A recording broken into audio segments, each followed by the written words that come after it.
There is something new every day. The future feels so unpredictable. Where could we be in 15 years? Our playgrounds may change.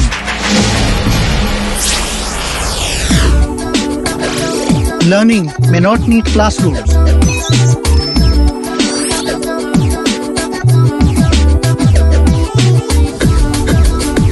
Robots might help us meet time for more important things. Will virtual life be our new social life?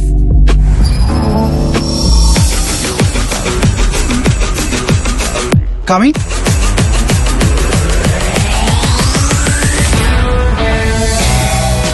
Don't worry about what the future will look like. Just prepare for it. Fearless plans from Aegis Federal Life Insurance help you and your family prepare for the future.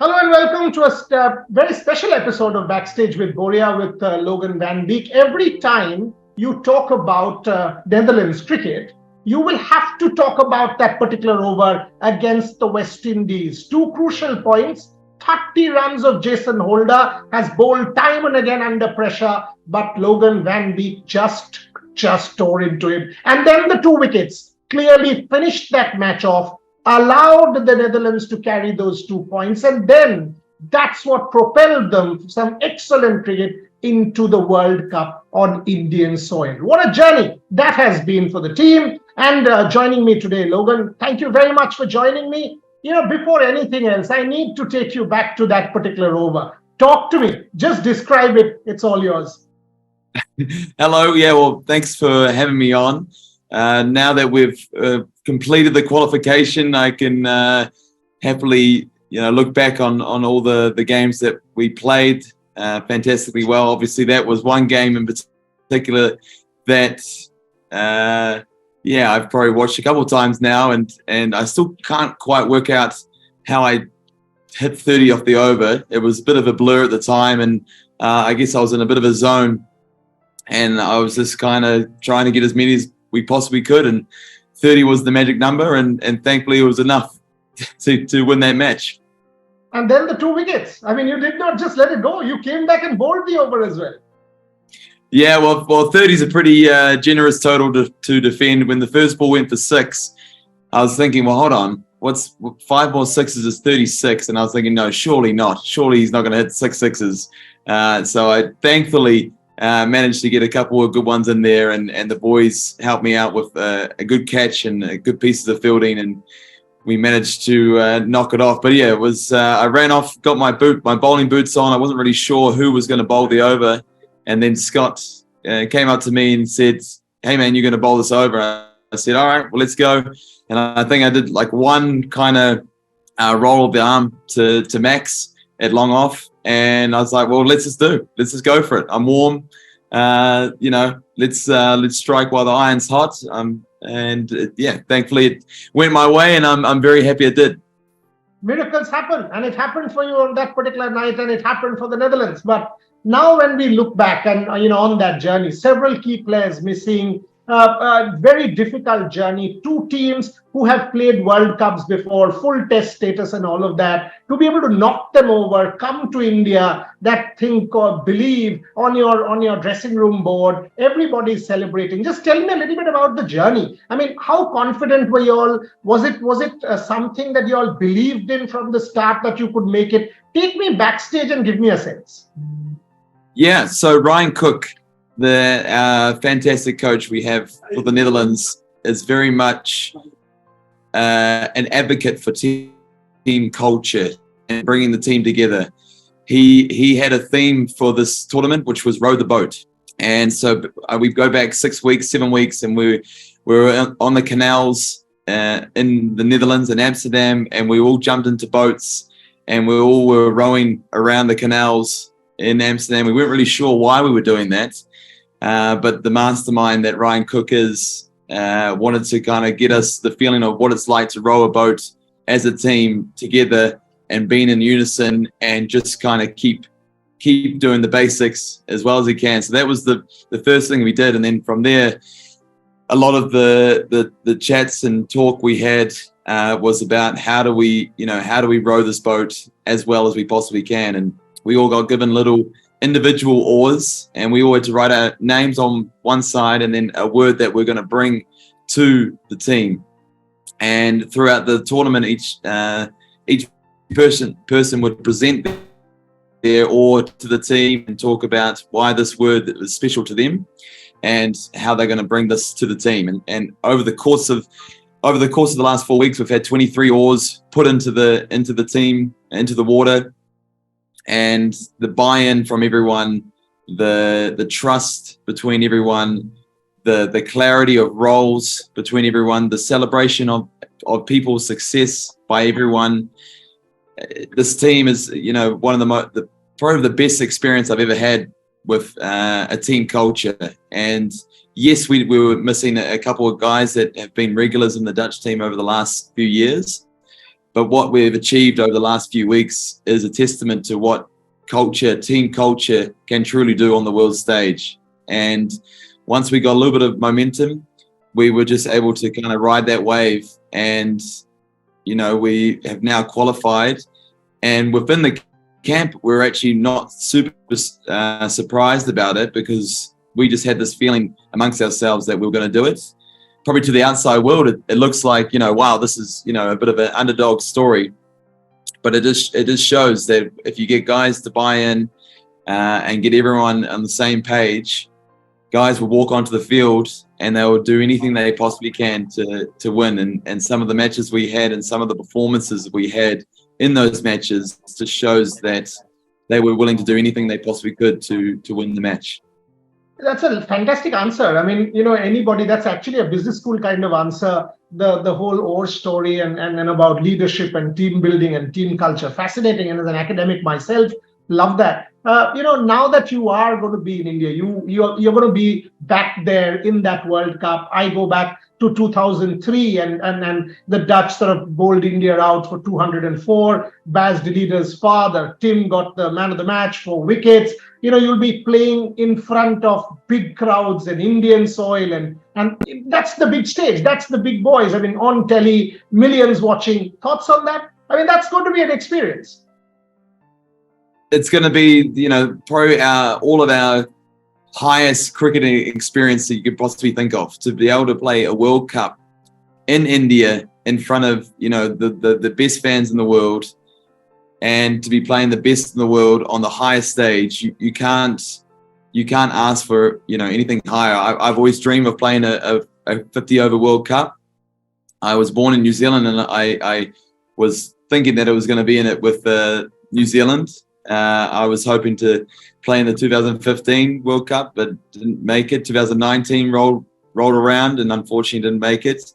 And it's funny how life works. You find a way to fulfill a dream, and that dream is to play a 50-over World Cup. And yeah, we played that first match against Pakistan.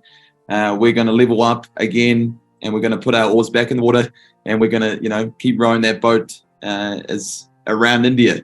So we cannot wait, and it's going to be a memory for a lifetime.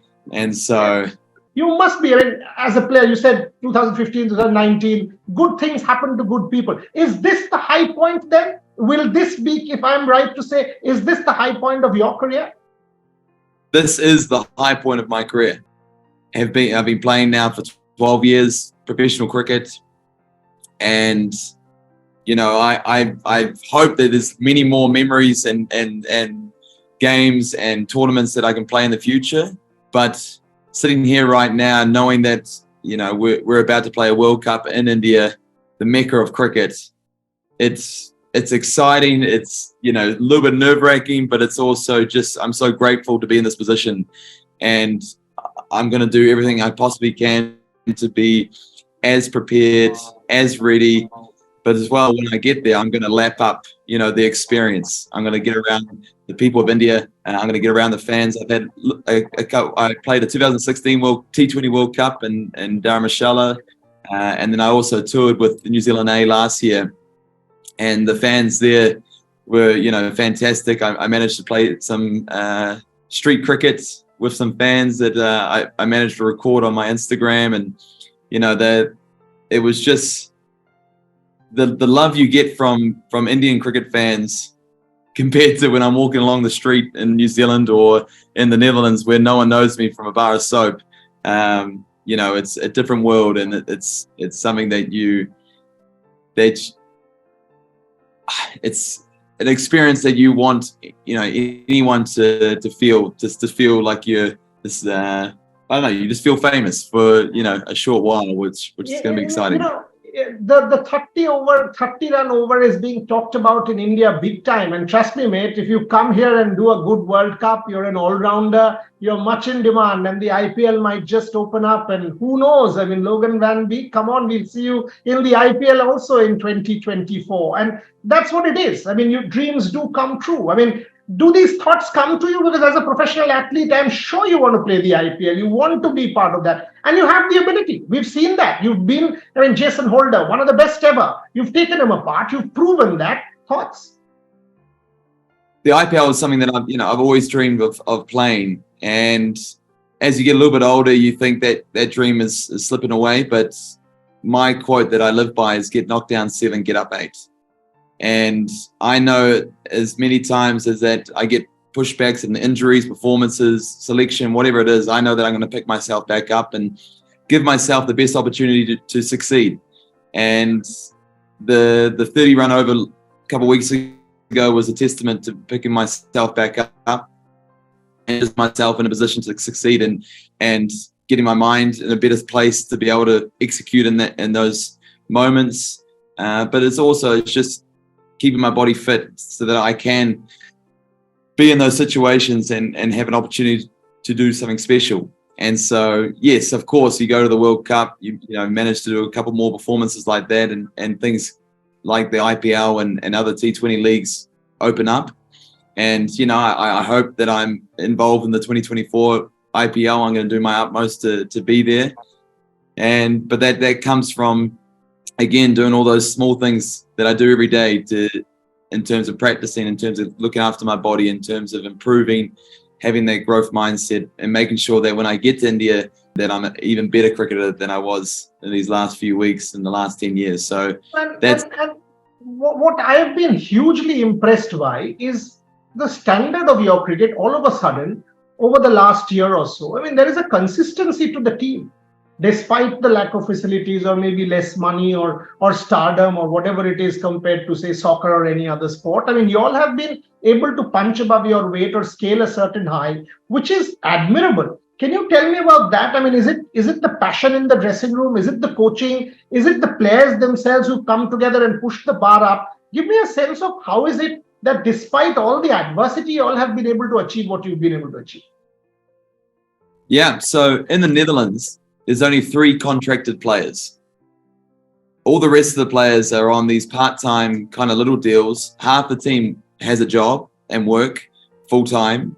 There's a couple younger guys who have just finished school as well, so that they're just getting started. And so half the team is not professional cricketers. That's the first thing you got to realize. The second part is that there's no first-class cricket in the Netherlands. The first-class cricket is a club comp, which half the teams play on artificial mattings. So they're not grass wickets, they're artificial mattings, and half of them are on football fields. So the facilities, half the facilities are pretty poor. And then there's a couple of grass wickets in Amsterdam and Rotterdam, which we will go and train at. But what happened last year was when Ryan Cook came on board, Ryan Cook brought this energy he brought this professionalism. He brought this hardworking attitude where he took all his learnings that he's learned under Gary Kirsten, and a number of people now that he's number of coaches that he's learned under. He studies all different coaches in different sports, and he is a team guy. He's all about how can we maximize each individual to get the most out of each other, and he's trying to maximize himself every day. And so as players, when we're seeing a coach trying to get every single little bit of himself out of himself and doing as much as he can, he watches footage all night. He will, he's non-stop doing research. He's preparing PowerPoints, shows, videos.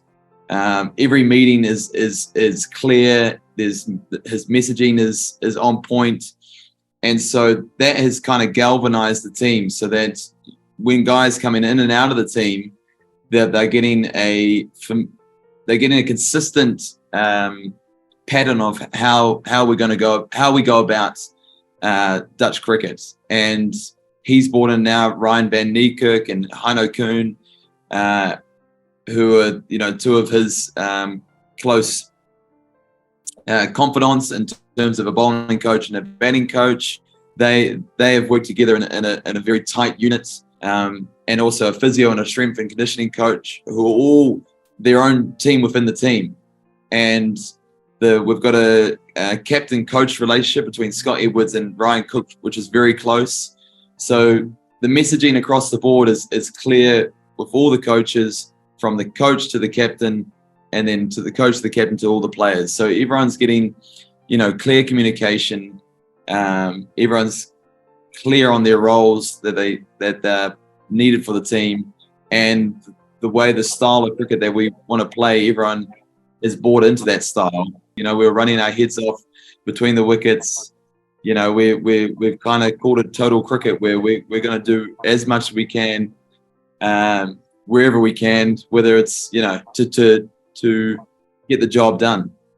And so we now feel, by adding a couple of pieces to the pie, Fred Klaassen and Paul Van Beek and Colin Ackerman, whoever comes on board as well, is that they will buy into the culture that we're providing, and their skill set will level up our team as well. And we're going to go into India knowing that we're not just there to make up the 10 teams. We're there to compete, and we're going to compete. And if teams take us lightly, then look what happened. They might be packing their bags. So that's our mindset. Excellent. Last question. That's the mindset I love. Any team that takes you lightly will have to pack their bags. The West Indies are a clear example in the qualifiers. You've played the 2016. You've played New Zealand. For Wellington, for example. But in a 50-over World Cup, bowling to a Rohit Sharma or a Virat Kohli on Indian soil in front of a packed Indian crowd. Any particular Indian player you fancy getting out, which will give you maximum satisfaction? Yeah, well, I think Virat Kohli would be maximum satisfaction. I was fortunate enough to bowl to Virat and Surya Kumar Yadav in the T20 World Cup at the SCG last year, and I was bowling 2 death overs around the wicket, and I managed to bowl 9 solid balls around the wicket and had them kind of going nowhere, and then they both managed to hit a 6 in the last couple of balls. So thankfully, one day cricket, you get a few more balls at these guys. But I was speaking to my mum this morning, and I said, Mum, you have to come to the match on November 11th against India. If there's one cricket game you can't miss, it's us, well, me and my team playing India in India. And you don't have to come to another cricket game for the rest of your life. But if you come to this one, I promise you will not regret it, because it will be an experience of a lifetime. And so, I'm going to make sure I book those tickets for my mother, my wife, my father, my brother, whoever else wants to come. I'll book the tickets for them as well, because that game in particular is one that I'm definitely looking forward to. Brilliant, absolutely brilliant, love it. Welcome to the family, to your mother and everybody else, your wife and whoever comes to our country. We will celebrate you. We will celebrate you for the spirit. We will celebrate you for what you've achieved, because you are clearly a source of inspiration to everybody, not simply the Dutch, because you are symbolizing everything is actually possible if there's passion and hard work. All the very best to you for the World Cup. Don't upset India, in the sense, don't cause an upset like you did for the West Indies. Rest every team you go beat, no problem. We will celebrate. But well done. Well done. Jokes apart, very, very happy for you as a team. The Netherlands, the way you've performed, but look forward to more, because clearly you have the potential to upset many more teams. We will catch up again, maybe during the World Cup, but thank you very much for your time. I look forward to it, and I can't wait to meet you in India. Thank you so much. Take care. All the best. Bye. Bye.